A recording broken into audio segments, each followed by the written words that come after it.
QS media پیش کرتے ہیں قرآنی مثالیں۔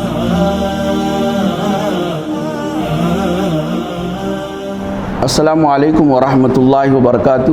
بسم اللہ، الحمدللہ والصلاۃ والسلام علی رسول اللہ وعلی آلہ وصحبہ اجمعین وبعد۔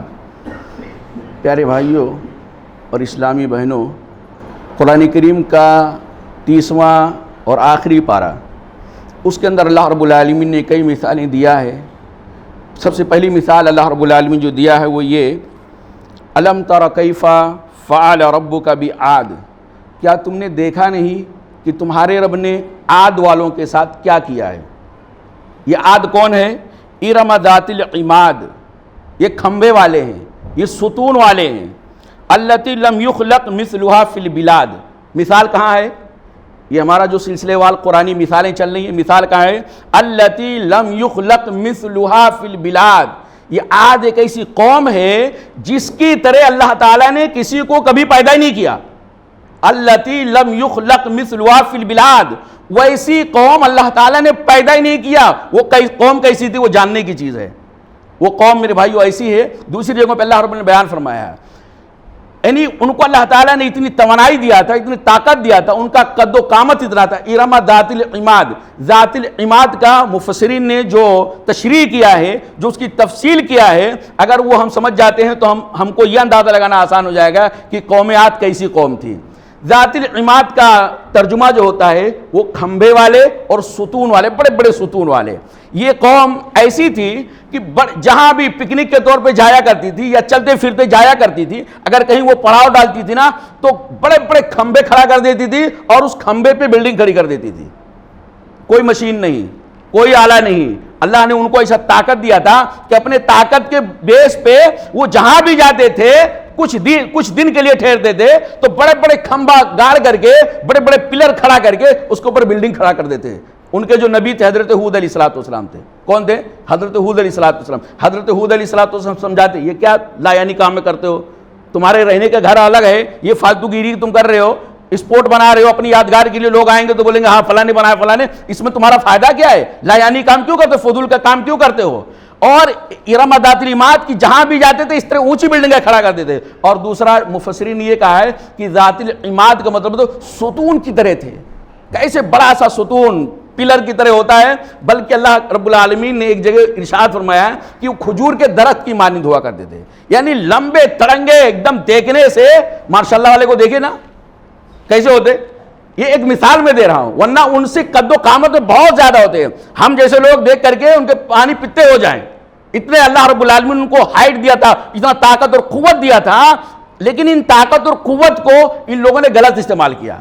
وہ اپنے طاقت اور قوت کی بنیاد پر جب حضرت ہود علیہ السلام کہتے تھے کہ اللہ کے بندو، اللہ رب العالمین نے مجھ کو رسول بنایا ہے، رسول مان لو مجھے اور اللہ رب العالمین پر ایمان لاؤ، اللہ رب العالمین کی عبادت کرو ورنہ تمہارے اوپر عذاب آئے گا، تو وہ لوگ کیا کہتے تھے؟ وقالو، اور وہ لوگ کہتے تھے من اشد منا قوہ، ہم سے زیادہ طاقتور کون ہے؟ اللہ اکبر، من اشد منا قوتاً، ہم سے زیادہ طاقت والا، ہم سے زیادہ قوت والا زمین میں ہے کون جو ہم کو سزا دے گا؟ اللہ رب العالمین کو سمجھایا کہ کیا ان لوگوں نے غور نہیں کیا کہ جس رب نے ان کو پیدا کیا ہے وہ ان سے زیادہ طاقتور ہے؟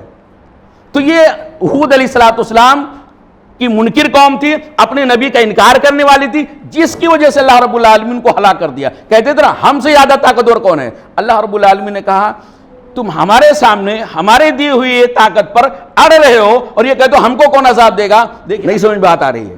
یعنی اللہ رب العالمین کے لشکر اتنے ہیں، اللہ رب العالمین کی فوجیں اتنی ہیں کہ اگر اللہ رب العالمین کو بڑے سے بڑے آدمی کو، بڑے سے بڑے فورس کو اگر اللہ رب العالمین ہلاک کرنا چاہے تو اپنے معمولی سے لشکر کو بھی اگر استعمال کر لے گا تو بڑے سے بڑے پاور فل ملک اور بڑے سے بڑے طاقتور انسان کی ہلاکت کے لیے کافی ہے۔ یہ ہوا ضروری ہے نا، ہوا چلنا، ہوا ہونا ضروری ہے، لیکن ہوا اگر اپنی اسپیڈ میں برابر چل رہی، نارمل چل رہی تو بہت اچھی ہے، گرمی نہیں ہوتی ہے۔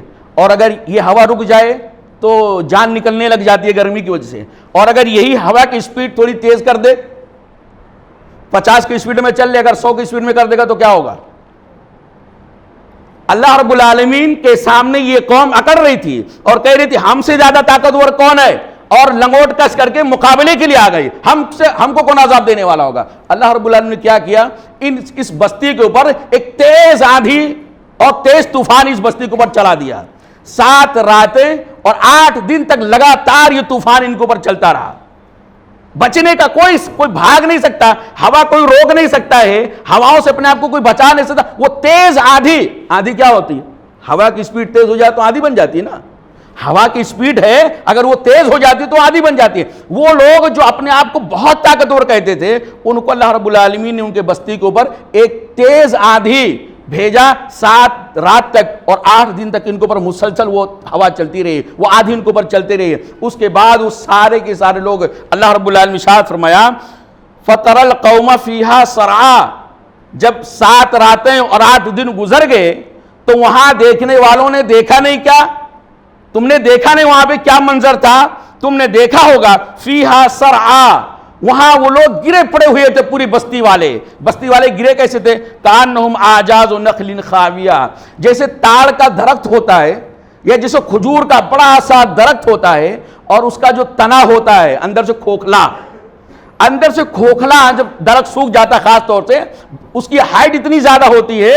ایک تو ہائٹ میں اللہ رب العالمین نے مثال دیا، اور دوسرا یہ اندر سے کھوکھلا تھا. یہ اپنے آپ کو کہتے ہیں ہم بہت طاقتور ہیں، لیکن جب ہوا کا ایک جھونکا ان کے اوپر آیا تو وہ زمین ڈھیر ہو گئے، اور ایسے ڈھیر ہوئے جیسے بڑا سا کھجور کا تنا ہو اور ایک دم اندر سے کھوکھلا ہو اور وہ گرتا ہے تو لوگ دیکھنے جاتے ہیں. اس کی عجیب و غریب قسم کی چیزیں ہوتی ہیں. تو اللہ رب العالمین نے بتایا کہ دیکھو میرے سامنے سرکشی کرنا، میرے سامنے تکبر کرنا، غرور کرنا، اپنی طاقت کا، اپنی دولت کا، اپنی علم کا بالکل تمہارے لیے زیب نہیں دیتا. تکبر اگر کسی کو زیب دیتا ہے تو صرف رب العالمین کو زیب دیتا ہے، کیونکہ اللہ رب العالمین کے سامنے اللہ رب العالمین کی تمام چیزیں اصلی ہیں اور اللہ رب العالمین کے جیسا کوئی نہیں ہے. اللہ سے طاقتور ہونا تو سوال ہی نہیں پیدا ہوتا ہے. تو ایک مثال اللہ رب العالمین نے آخری پارے میں یہ دیا.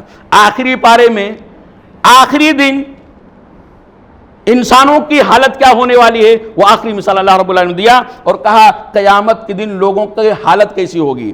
یوم یکون الناس کالفراش المبثوث، آخری دن، دنیا کا آخری دن، یکون الناس کالفراش المبثوث، یہ انسان جو اپنے آپ کو بہت طاقتور سمجھتا ہے، بہت مضبوط سمجھتا ہے، بہت بھاری بھرکم سمجھتا ہے، اس بھاری بھرکم انسان کی، اس طاقتور انسان کی حالت ایسی ہوگی کل قیامت کے دن. وہ کیا ہوگا؟ کالفراش المبثوث، جیسے پتنگے اڑتے ہیں، پتنگے بکھرے ہوتے ہیں بارش کے سیزن میں، بارش کے موسم میں.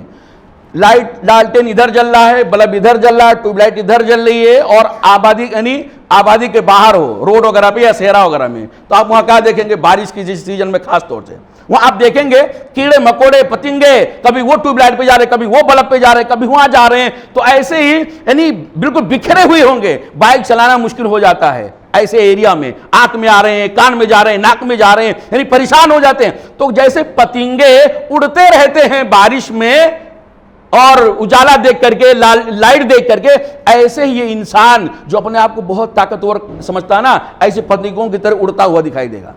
تیز آندھی آتی ہے تو چھوٹی چھوٹی پنیاں، چھوٹی چھوٹی تھیلیاں، کاغذات وغیرہ کیسے اڑتے ہیں ہوا میں، ایسے انسان قیامت کے دن اڑے گا. اس لیے اس کے لیے اپنے اوقات میں رہنے کی عافیت ہے. اور پہاڑ کے بارے میں اللہ نے بیان فرمایا، یہ پہاڑ جس کو توڑنے کے لیے، بیچ میں راستہ بنانے کے لیے بڑی بڑی مشینیں لگتی ہیں، بڑے بڑے مزدور لگتے ہیں، اور مہینوں کے مہینے لگ جاتے ہیں ایک تھوڑا سا راستہ بنانے کے لیے. یہ اللہ نے آج روک کے رکھا ہے تو پہاڑ رکا ہوا ہے. آخری دن اس پہاڑ کی حیثیت یہ ہوگی وَتَكُونُ الْجِبَالُ كَالْعِهْنِ الْمَنْفُوشِ، یہ پہاڑ ایسے ہوگا جسے روئی ہوتا ہے، نہ صرف روئی نہیں، جسے دھنا ہوا روئی ہوتا ہے. گدا بھرتے ہوئے ہم دیکھے ہوں گے، صوفے والے نہیں، وہ جو گدا ہوتا ہے روئی جس میں روئی بھرا جاتا ہے، روئی کو جب دھنا جاتا ہے تو کیسے اڑتا ہے، جھن جھن مارتا ہے اور ایسے اڑتا جاتا ہے.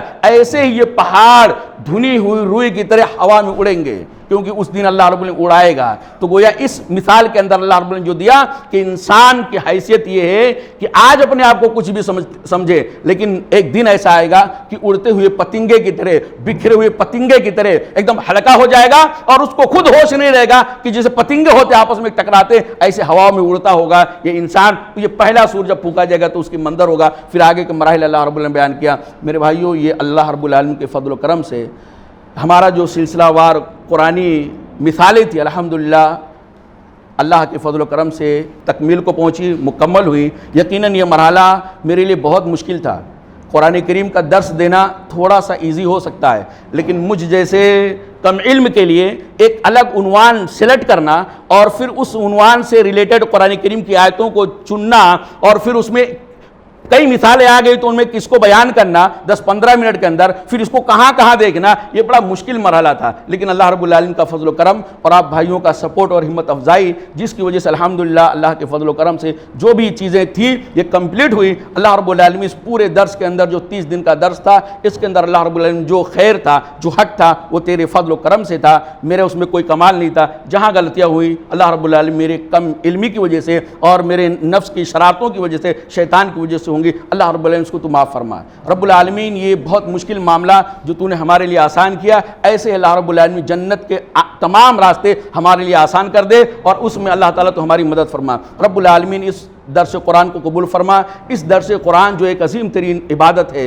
یقیناً تو جانتا ہے کہ ہم کمزور ہیں، ہم بھی کمزور ہیں، اور رب العالمین ہمارے سننے والے تمام بھائی اور ہماری تمام بہنیں کمزور ہیں، گنہگار ہیں۔ یہ بندہ بھی اللہ رب العالمین تیرے سامنے سراپا گناہوں کا مجسم ہے، اس لیے اللہ رب العالمین تیرے نبی صلی اللہ علیہ وسلم وعدہ کیا ہے، تیرے نبی صلی اللہ علیہ وسلم بشارت سنا ہے کہ جو قرآن سے اپنے آپ کو جوڑ لیتا ہے اللہ تعالیٰ اس کو اپنی رحمت سے جوڑ لیتا ہے۔ اللہ تعالیٰ مجھے بھی، میرے والدین کو بھی، میرے اساتذہ اکرام کو بھی، رب العالمین ہمارے ان بھائیوں کو بھی، اور اللہ رب العالمین ہمارے ان بہنوں کو بھی جو رب العالمین تیرے کلام سے شغف رکھنے کی وجہ سے، تیرے کلام سے صرف محبت کرنے کی وجہ سے تھکے ہونے کے باوجود بھی رب العالمین 20 منٹ 15 منٹ تک بیٹھے، اللہ رب العالمین سب کو اپنی رحمت سے جوڑ لے۔ رب العالمین دنیا کے اندر بھی ہمارے اوپر رحمت نازل فرما، رب العالمین قبر کے اندر ہمارے اوپر رحمت نازل فرما، رب العالمین آخرت کے تمام مراحل اپنے رحم و کرم سے ہمارے لیے آسان فرما دے۔ رب العالمین اس قرآن کریم کی برکت سے، قرآن کریم کی درس کی برکت سے رب العالمین ہم تمام بھائیوں کو حلال روزی کمانے کی، حلال روزی کھانے کی توفیق عطا فرمائے۔ رب العالمین ہم تمام بھائیوں کے لیے یہ صدقہ جاریہ ہو، میرا بیان کرنا، آپ تمام بھائیوں کا اور آپ تمام بہنوں کا سننا، یہ اللہ رب العالمین ہم سب کے لیے صدقہ جاریہ بنائے۔ رب العالمین اس کو قبول فرمائے اور آئندہ رب العالمین اس سے بہتر انداز میں ہم کو اور ہمارے تمام بھائیوں اور بہنوں کو رب العالمین قرآن سے جڑنے کی توفیق عطا فرمائے۔ قرآن کریم کی اس برکت سے ہمارے وہ احباب جو اس سال ہمارے سامنے نہیں ہیں، پچھلے سالوں میں تھے، اللہ تعالیٰ سب کی مغفرت فرمائے۔ یقیناً انہوں نے بہت ساری خدمات کی ہیں، اللہ تعالیٰ ان کی خدمات کو قبول فرمائے، ہم کو اور ہمارے والدین کی مغفرت فرمائے۔ رب العالمین ہم تمام بھائیوں کو، ہماری تمام آنے والی نسلوں کو رب العالمین دین اسلام کی صحیح سمجھ عطا فرما۔ رب العالمین یہ ہمارے لیے، ہمارے بھائیوں اور ہماری بہنوں کے لیے، اور خاص طور سے یہ ہماری یہ چھوٹی سی آواز، مسجد میں بیٹھی ہوئی ہلکی سی آواز جو دنیا کے دیگر کونوں میں پورے ملک کے اندر پہنچانے کا ذریعہ بنے ہیں، ریکارڈنگ کرنے والے، اللہ رب العالمین ان کے نیتوں کو اللہ رب العالمین خلوص عطا فرما، اور رب العالمین ان کی اس جد و جہد کو قبول فرما۔ اللہ رب العالمین ان کے میزان حسنات میں اضافے کا ذریعہ بنائے۔ رب العالمین ہم تیرے سامنے رمضان کی اس آخری ایام میں یہ دعا کر رہے ہیں کہ رب العالمین رمضان کی جو بھی دن، جو بھی وقت بچے ہیں، اللہ تعالیٰ اس کو صحیح طور سے ہمیں استعمال کرنے کی توفیق عطا فرمائے۔ رمضان کے اندر ہم نے جو بھی نیکیاں کیا ہے، جو بھی عبادتیں کیا ہے، رب العالمین ساری نیکیوں کو تو اپنے رحم و کرم سے قبول فرما۔ رب العالمین رمضان ختم ہو اس سے پہلے تو ہمارا نام ان لوگوں کے فہرست میں لکھ لے جن کو تو نے رب العالمین اس رمضان کے مہینے میں خاص طور سے مغفرت کا پروانہ دیا ہے۔ اقول قولی ھذا استغفر اللہ لی ولکم ولسائر المسلمین فاستغفروہ انہ هو الغفور الرحیم۔ والسلام علیکم ورحمۃ اللہ وبرکاتہ۔